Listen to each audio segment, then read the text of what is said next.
कुठल्या तरी स्टोरीमध्ये आपल्याला दिसणार आहेत.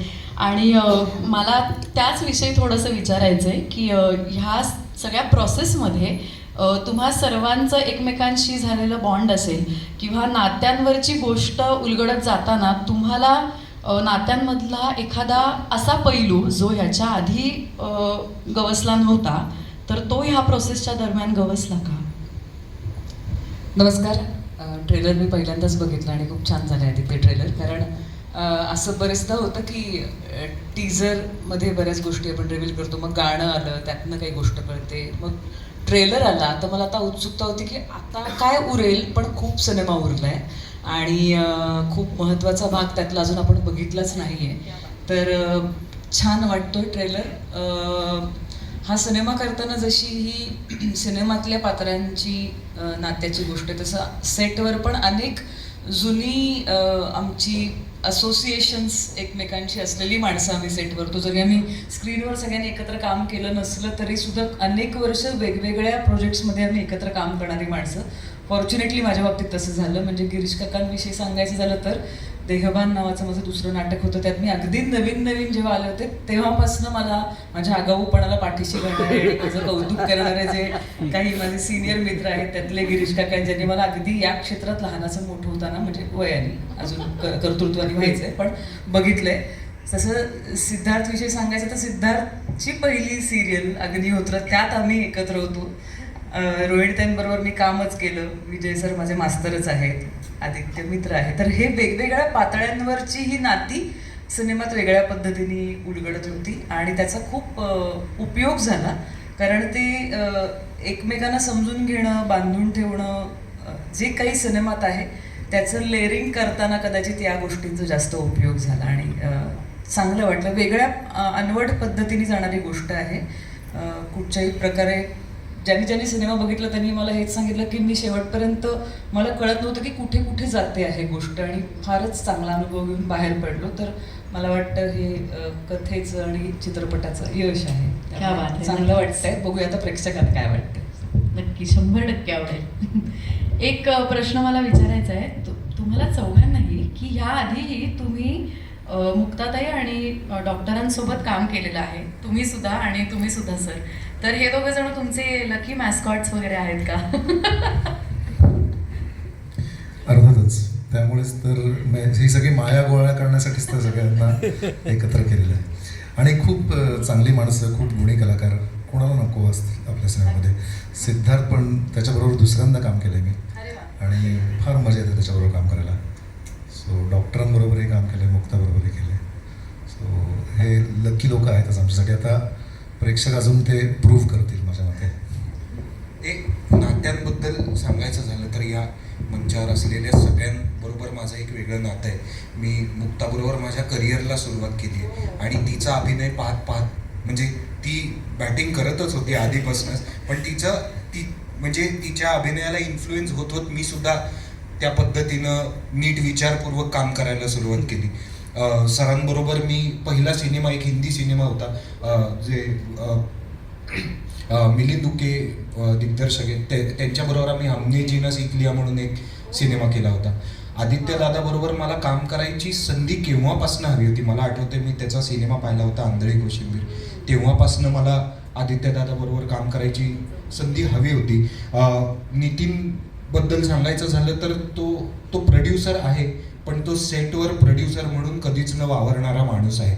म्हणजे आम्ही एक सिनेमा केला होता समीर जोशी यांचा. त्याच्या शूटिंगसाठी सुद्धा आम्ही एक 7-8 दिवसाचं लंडनचं शूट केलं होतं. अगदी छोटासा क्रू होता आणि छोटा क्रू म्हणजे 4 जणांचा क्रू होता आमचा. आणि त्यात नितीन स्वतः प्रोड्युसर असून तो कॉस्ट्युम्सना इस्त्री करणार, मग सगळं कॉफी कोणाला हवी एखाद्याला जर का सिनेमा घडवायचा असेल ना तर मग तो कुठल्याही पद्धतीनं काहीही करून तो ते घडवतो. तो हे नाही बघत बसत की बाबा मी तर प्रोड्युसर आहे मग मला कोणीतरी आणून दिलं पाहिजे. ते नंतर होतं, आपोआप होतं. पण जेव्हा आपण आपलं सगळं काय म्हणू जीव ओतून त्याच्यात टाकला ना तर तो सिनेमा घडतो आणि ते बघायला प्रेक्षकांना जास्त मजा येते.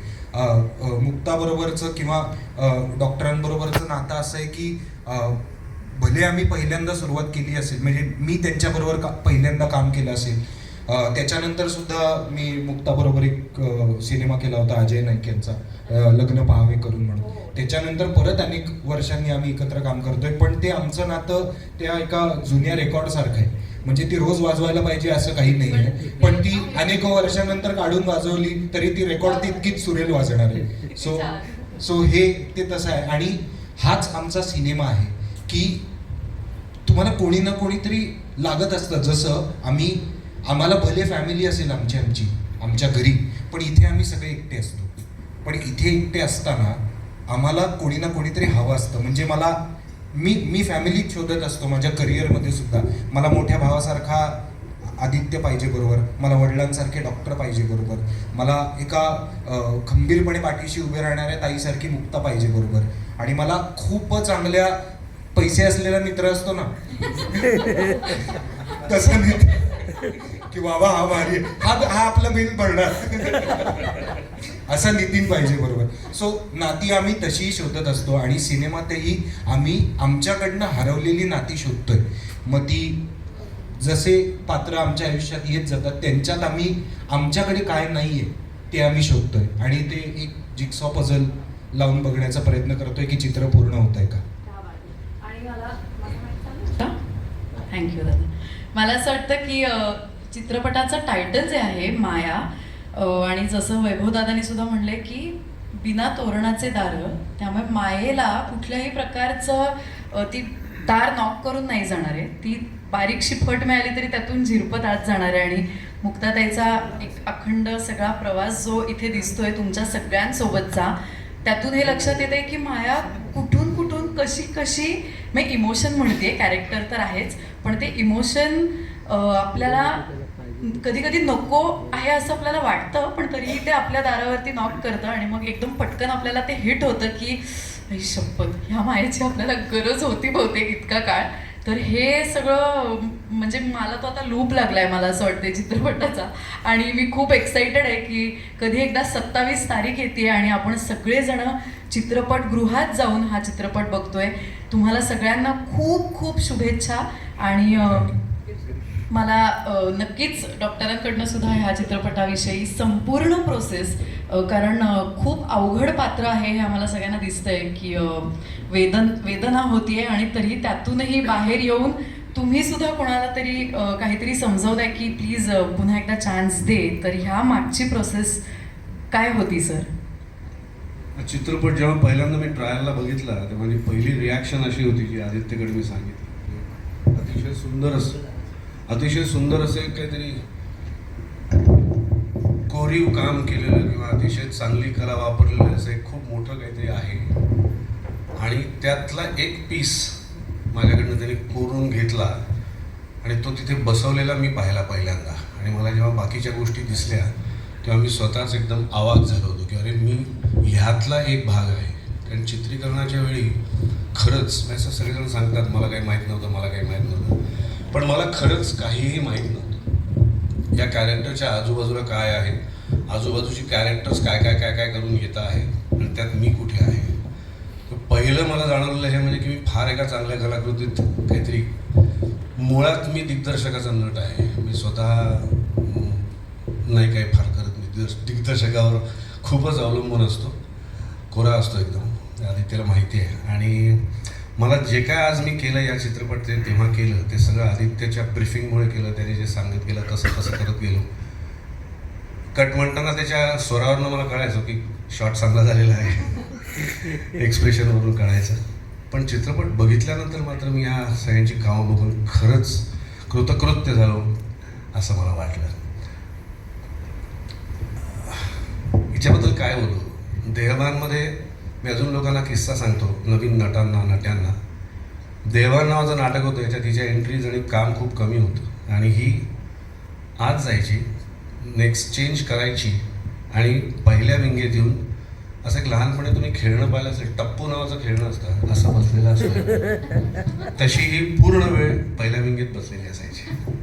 ते बाळाचे पाय पाळण्यात काय दिसतात म्हणतात तसं हिचे पाय मी तेव्हा विंगेत पाहिले होते आणि मी तेव्हा म्हटलं होतं ही मुलगी काहीतरी करणार पुढे आणि तसंच तिने करून दाखवलं. ते तिचं दुसरं नाटक होतं आणि त्यानंतर मी तिची प्रगती स्वतः बघतोय. मला खूप बरं वाटलंय काम बघताना. याने माझ्या मुलाचा रोल केला होता. त्याची सिन्सिअरिटी मी बघत होतो. तो किती साधा आहे अदरवाईज आणि किती छान काम करतो हे मला माहिती होतं. त्याचप्रमाणे त्यांनी चित्रपटातही काम केलं. इथेही तो माझा मुलगा होता. तेव्हा बाप मुलाचा एक प्रसंग तुम्ही चित्रपटात बघाल. तो बघताना मी करूनसुद्धा मला त्या क्षणी राहवलं नाही इतकं मी हे झालो होतो. आदित्यनी खूप छान सीन समजावून सांगितले मला. एकतर मुळात ही फिल्म खूप छान लिहिलेली होती. तो म्हणाला तसं की नुसती भाषा घेऊन चालत नाही, ती नीट अभिनय करून बोलावी लागते. तर सगळा चान्स त्याच्यामुळे आम्हाला मिळाला की ते नुसतं बोलणं नाही आहे, त्याच्या मागचं जे काय आहे सगळं ते करता आलं. मला एकदा ही फिल्म पाहून असं वाटतं आहे की परिस्थितीजन्य निराशा, नैराश्य आपण निगेटिव्हिटी म्हणूया, नकारात्मक म्हणूया किंवा जे काय असेल ते जे मायनस झालेलं असतं, अशी ही पात्र सगळी पुढे त्यातनं सगळ्यातनं आशा मिळते त्यांना. आणि ती आशा म्हणजेच माया आहे. आणि हे प्रत्येक कॅरेक्टर मला जाणवलं आणि तो इतका सुंदर मेसेज आहे या फिल्ममधून की ते ज्याला ज्याला रिलेट होईल, ज्या ज्या वयाच्या त्या परिस्थितीतून गेलेल्या माणसाला, त्याला डेफिनेटली यातनं पॉझिटिव्ह एनर्जी मिळणार आणि त्याला एक दिशा जगण्याची मिळणार याची मला पूर्ण खात्री वाटते. तर त्या दृष्टीने हा चित्रपट मला म्हणजे नुसताच ज्याला आपण म्हणतो की पिफमध्ये सिलेक्ट झाला किंवा स्पर्धेत आलापेक्षाही मला ही फिल्म सामान्य माणसांसाठी जास्त महत्त्वाची वाटते आणि त्यामुळेच ती कमर्शियल किंवा आपण म्हणतो की सगळ्या फिल्मसारखी आहे अशी वाटते. आणि तो डेफिनेटली से किंवा मेसेज या चित्रपटातून मिळेल. आणि त्यातला एक भाग मी होतो. नितीन वैद्यांमुळे मी इथे या चित्रपटात आलो. आणि तसं सिद्धार्थ म्हणाल तसंच की ते निर्माते कधीच नसतात म्हणजे चित्रपटाच्या आधी असतात ना, चित्रपटाच्या वेळी असतात, चित्रपटाच्या नंतर सुद्धा नसतात. ते खूप छान मित्र त्यांच्यामुळे मला मिळाला आणि ते पण काम करता आलं आणि छान चित्रपट करता आला. थँक्यू. क्या बात आहे. Thank you so much sir.